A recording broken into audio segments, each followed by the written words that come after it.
Sit. Sit? I'll sit. Sit. I'll sit if you want me to. Sit. Wait a minute, I just did. Oh, great. So long, folks. It was nice talking to you.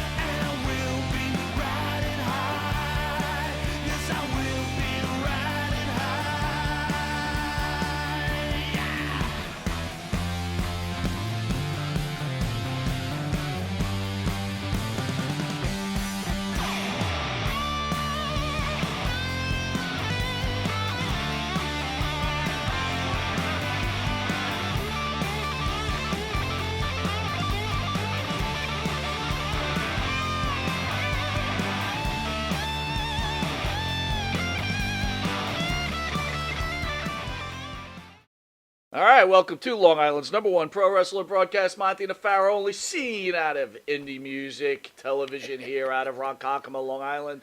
Special Saturday show today with wrestling icon. Yes. He's an icon. Yes. Right? Sinister. Yeah, father. Along with his partner. Could we say partner? Are you okay with that? Protege. Protege partner. Sure. Yeah. Max the Impaler. Nervous already? You've got your wrestler here, Max. Yes. How do you two hook up?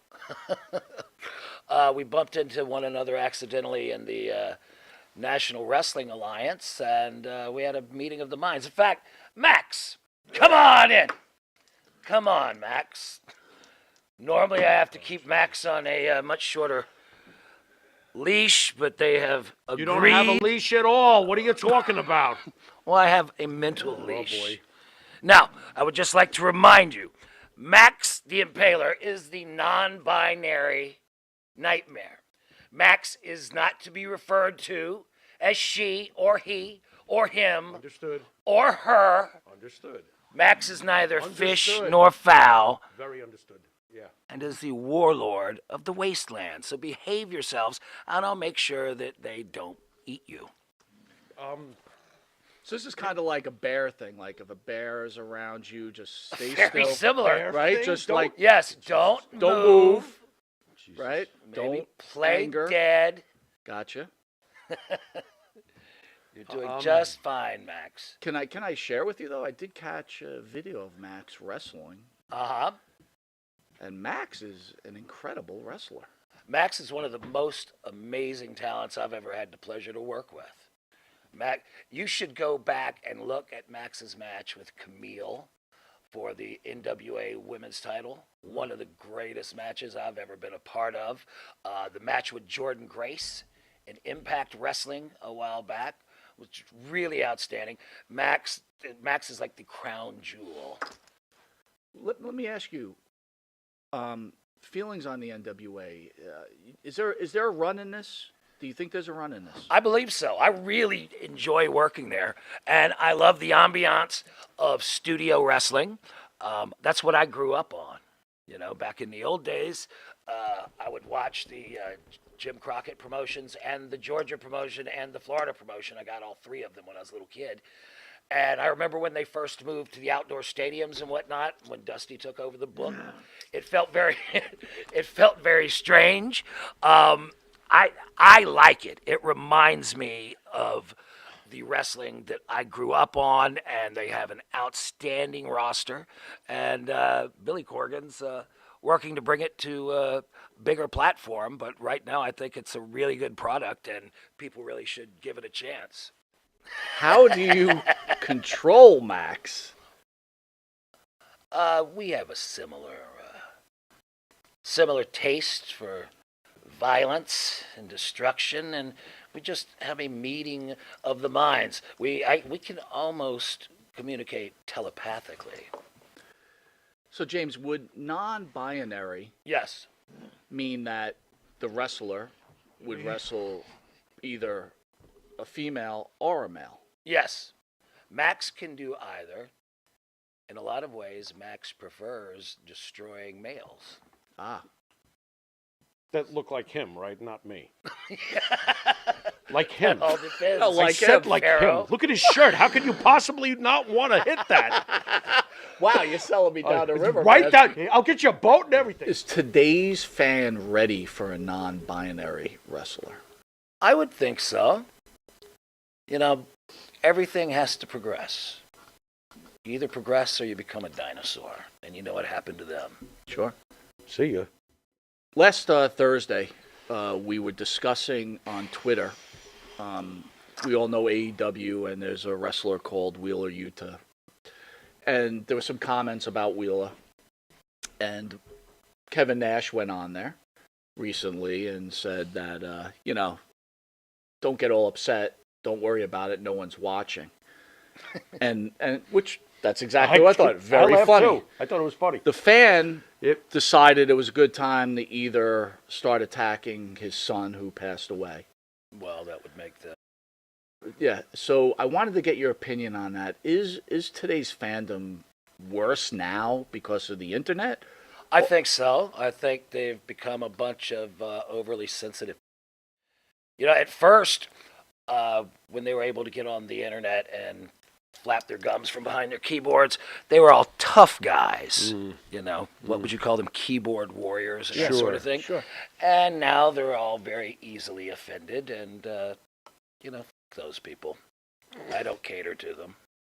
You know. Amen, Father. How about Kevin Nash himself?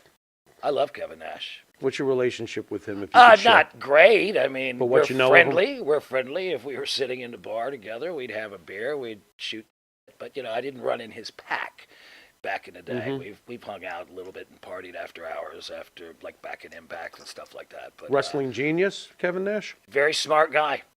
Very smart guy, and one of the guys that is smart outside of wrestling. He's a really bright guy. I like him a lot. Smoky Mountain Wrestling with Jim Cornette. Tell us all about Jim Cornette.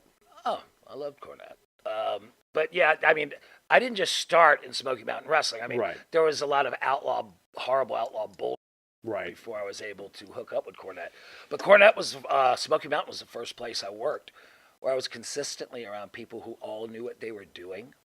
And instead of it being an indie show where somebody brought in two guys on top and everybody else was a jabroni who didn't know what they were doing, there was cohesion here, and I started to get a better picture of how the business worked, Sure. And he put me with a mummy, Prince Karras, which was not how I wanted to make my television debut. A mummy. Yeah, Oh, but mummy. because I was always a fan of monsters and whatnot as a kid, Yeah.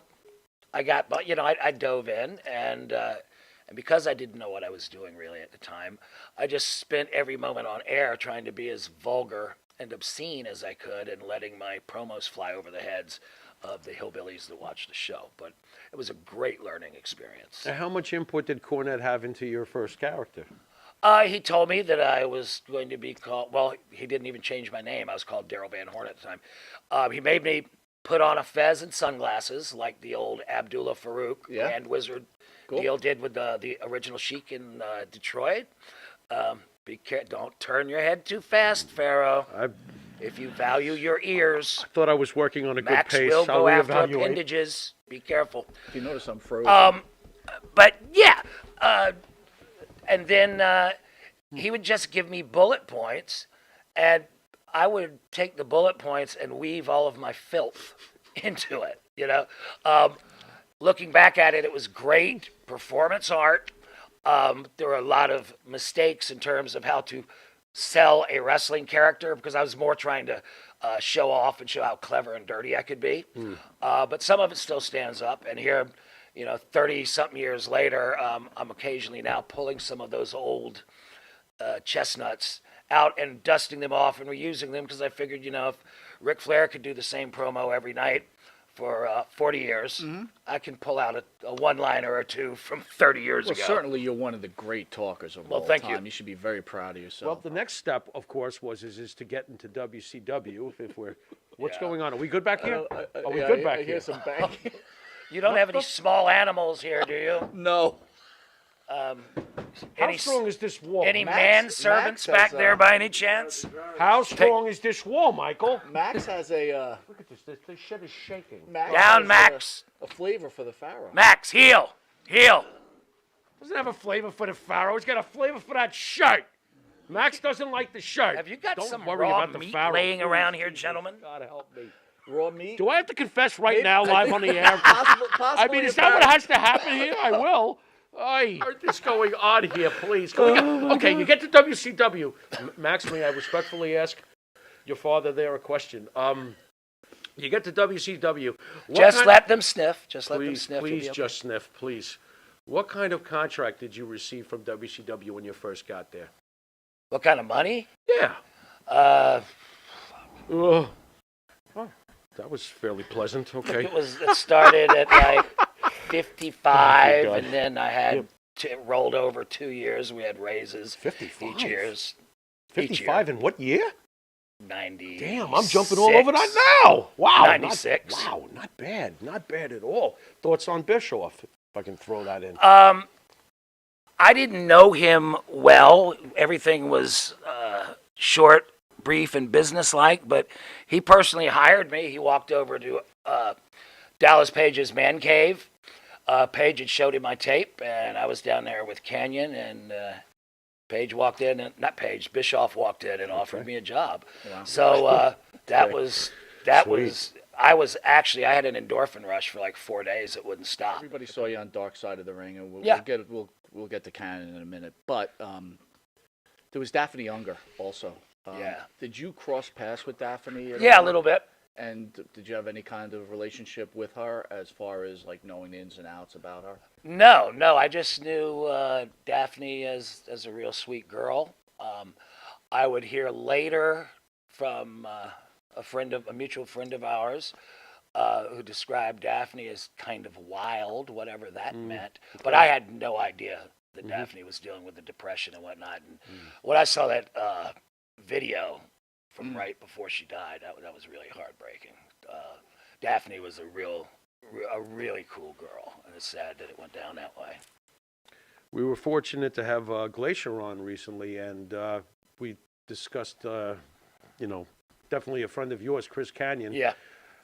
Chris was always held in high regard, but on Dark Side of the Ring, I guess it's maybe the way they spun it, they almost made it seem like Chris may have possibly taken advantage of your friendship from time to time. No, I want to clear something up here. Please do now, that. Yeah, that opinion is Kanyon was a to me after he got signed to be Mortis, after we got on TV. Okay. I knew him for 18 years. This happened 5 or 6 years into knowing him, and it happened I would say from March until October of 1997. So that was a blip in our friendship. Okay. But and I didn't understand what was going on. I would have at that time, because we were always out drunk and whoring around, I would have figured he was dealing with a hangover and just being a grouchy. I didn't understand depression or anything of the sort. But we fought like cats and dogs for that brief time.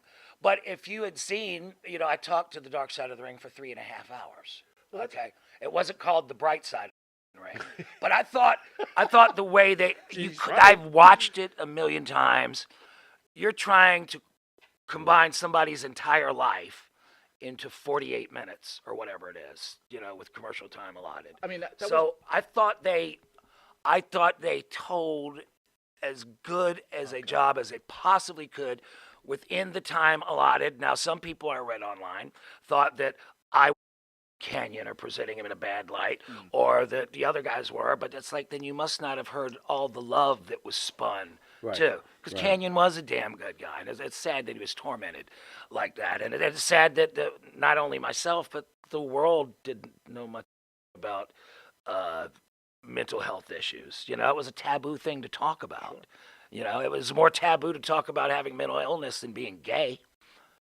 So he was much more open after he came out about being gay than he would have been about talking about. There's a couple of weird things here. Well, first I wanted to ask you, and I think you answered it, and that was a good question, Pharaoh. But a lot of times I feel like Dark Side of the Ring kind of takes your guys' clips and they kind of put them in certain areas to make it sound a certain way. Do you think they represented what you wanted to say the right way? I think Kanyon would have been absolutely happy with the way he was portrayed, because first of all, he was, the things you don't get you wind up on the cutting room floor.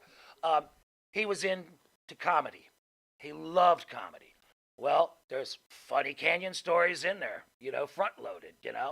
I think he was presented adequately as an innovator, as somebody that people looked up to.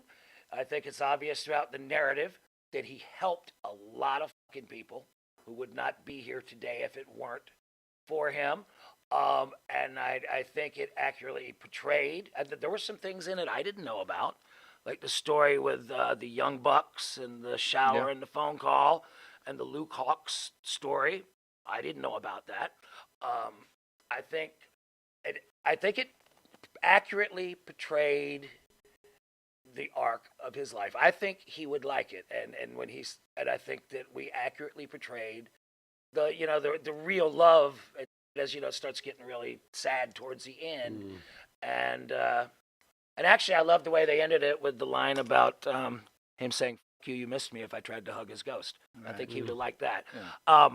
It's very difficult. Like I said, take 48 minutes. Take every show you've done and try to do a best of and make it 48 minutes. Yeah. That's a lot. A lot to jam in for a lifetime. Yeah. But wow. And speaking to a lot of the ex-wrestlers, right, they all seem to have known that Kanyon was a homosexual, right? And it was not a big deal. So was his depression really not about his homosexuality? It was more that he was just a depressed individual? Because when I watch a Dark Side of the Ring, at first you kind of get the feeling it's because he couldn't come out and it was bothering him. But then in the end, you kind of figure he just had a lot of mental illness that he was dealing with. What are your thoughts? Yeah, I mean, it's an apples or oranges, chicken or the egg kind of thing. I'm sure. I mean, who knows if this runs in his family or whatnot? I never asked. It's none of my business. But I think it definitely started with his confliction over his sexuality.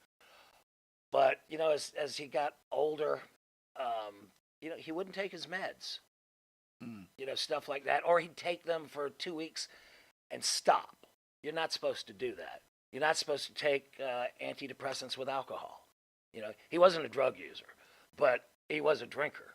And you're not supposed to mix. And supposedly, when you stop things on a dime, that throws you off into another tizzy. And I'm not a doctor, so it's well beyond my pay grade. And in your opinion, who destroyed WCW? Oh God, that was a lot of Might people. Be here a while. I mean, it's easy on one level to point it at Bischoff, but then they took him off of TV for a long time. They basically, I don't know if he was fired or they paid him to stay home. How about Russo? But it just, I don't know. I can't speak with any empirical depth because I wasn't there. And once I left, when I leave a wrestling company, I leave it. I don't watch companies I don't work for. Just the same reason I don't stalk ex-girlfriends. Well, how was your mental health, right? You're in your dream. You're making those phone calls to ex-girlfriend. You're buying a new car, and then it's over. Yeah. Well, they got rid of me right before they closed down. Okay. Maybe 1 year before they closed down. And, and the dream popping, that was bad, but I immediately went to ECW a couple months later. Were you surprised at the response? They loved you in ECW. You were the biggest face in the world. Well, what because happened? I did the exact opposite. I got excited. I did the exact opposite of what you would expect. Right. As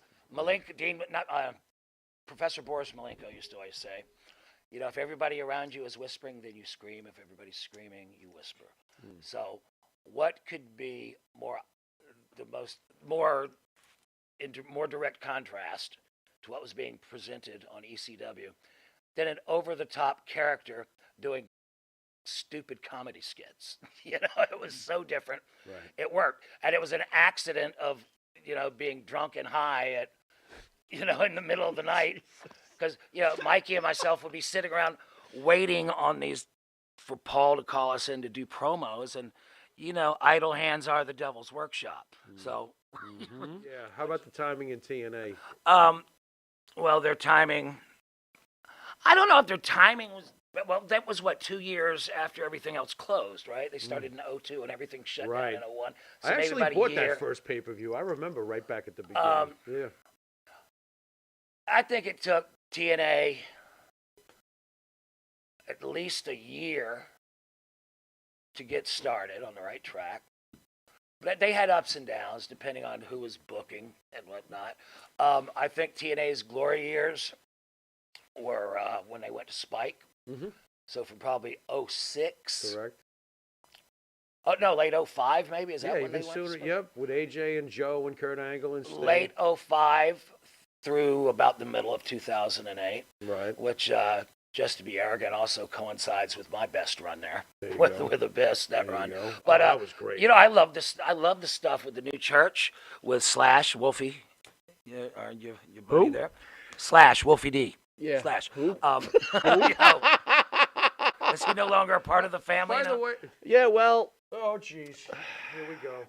yeah. I was going to ask you about Wolfie. So you like Wolfie, huh? Here we go. Yeah. What happened? Oh boy. Go ahead, Mike. Yeah, you know, I used to like Wolfie too at one Used point, to. but now Yeah, once upon a time. we don't get along. I don't get along with a lot of people. I guess maybe it could be me. Oh. Nah, Wolfie. Wolfie actually had a show on our channel for a while. Yeah. Did really well. Yeah. Uh-huh. But Putting in then, an effort and everything. But then Wolfie was Wolfie, He kind of evaporated. right? Then he Like disappeared? you know Wolfie, right? Yeah. He disappeared. Yeah. Well, you're filling in the blank. Yeah, Thank you feel yeah Thank disappeared. you, Father, for he has I disappeared. know the wolf. Yeah, so I you got know, Yeah, Wolfie's was. supposed to be in next week, so we haven't seen each other in a while. Oh, that should be fun. It should be real fun. Any chance you could bring Max next week? Yeah, That would be the good That idea. is the idea. I like that idea. great. That's a Wow. great idea. All right, because we were also going to have a barricade. You know, the old-fashioned barricades back in the day. We're going to put a Yo, barricade here. speaking of Wolfie, did you recognize him when he returned to Slash? Because obviously he was enhancing himself at some point, right? I didn't really know him as PG-13. Again, if I'm not in a company, I don't watch. I haven't watched WWE programming. I mean, unless you know it's in a bar or something, but I'm not Right. paying attention to it. Or at somebody's house, but I'm still not paying attention to it. I haven't paid attention to WWE programming since I got hired by WCW. Wow. I know of the names of a lot of people there, but for the most part, I couldn't So point them out of the crowd. why is and that's that? not on WWE. No. It's just what I do. We've had Tommy Rich in many times. One of my favorites. Obviously worked in ECW. What was it like crossing paths with Tommy and the full-blooded Italians? Oh, it was fun. I don't know Tommy real well. Okay. But, you know, of course, I used to watch him all the time when I was an outsider looking in 1979 and 1980. Yeah. And crossed paths with him a few times on the indies over the years. But, yeah, he's a real character. He's a soldier. How about Tajiri and Super Crazy while we're on the ECW? Loved him. Loved him. Tajiri was real funny. The joke with Tajiri used to be that he doesn't speak English unless he's going over, which was, you know, Tajiri. So I'll do this. I'll do this. No, not so much. And then okay, and then 1, 2, 3. Yes, very good. And then I will go to the top, and I will, you know. But That's great. yeah, he's a funny guy. Rey Mysterio is obviously the face of a lot of the wrestling styles we see today. You think Super Crazy deserves a little more love, for God's sakes? Sure. Super Crazy was awesome. I'm a big Super Crazy mark. I had to get that in. Yeah. Considering you didn't show up to our show, I don't even know why you brought him up, but that's okay. God, do I have to hold grudges with So everybody? you worked with Jesus. Dixie Carter, Yeah. Yeah. Russo, Yeah. right? Oy. We'll say Bischoff, kind of, Yeah. and Heyman. Yeah. If you compare them, who did you feel had the most talent? Did you leave Cornette off of this list on purpose? Yes. Okay. Cornette. Surprise! I don't get along with Cornette. Okay. He either. doesn't That's like Cornette either. Okay. he likes Max. See, I just bailed you out. Thank you. Yes, You you, were heading need down the to road. like Max, otherwise I Max love will Max. peel your skin off, twist it into a You noose, ain't and kidding, lynch you man. with it. Mm. Easy, Oh Max. boy. Don't You brought don't him let in. them get you upset. Boy. Of that group, I would say Paul Heyman. Did you know Heyman had that kind of talent working for him? Did you say this guy is going to be the man one day? Well, I mean, he was already kind of the man the first time I saw him. when he debuted on WCW. Well, I guess he was, the second string manager under Yeah, Cornette. yeah. But He was great, though. I loved him back then. He was great. I had no idea he'd go on to become a power broker like he has, but he's brilliant. Very brilliant, fast as a whip. Very talented guy, and that's, his legacy speaks for itself. Of all the great managers, Blassie, the Wizard, Albano. Heyman, Albano, but Heenan. Yeah. Where does James Mitchell rank? I don't know. I've answered this before, and this is the most accurate way I think I can describe it. I got into the business when being a pro wrestling manager was the equivalent of being, you could be a great pro wrestling manager, but it was like being an 8-track tape deck, because nobody's using them anymore. So then, I think that rather than existing on a Mount Rushmore or anything of that sort, that, I actually use this to compare myself to Cornette. Said that Cornette was the Elvis, Beatles, and Rolling Stones of pro wrestling managers. I was the Tom Waits, Frank Zappa, and Warren Zevon.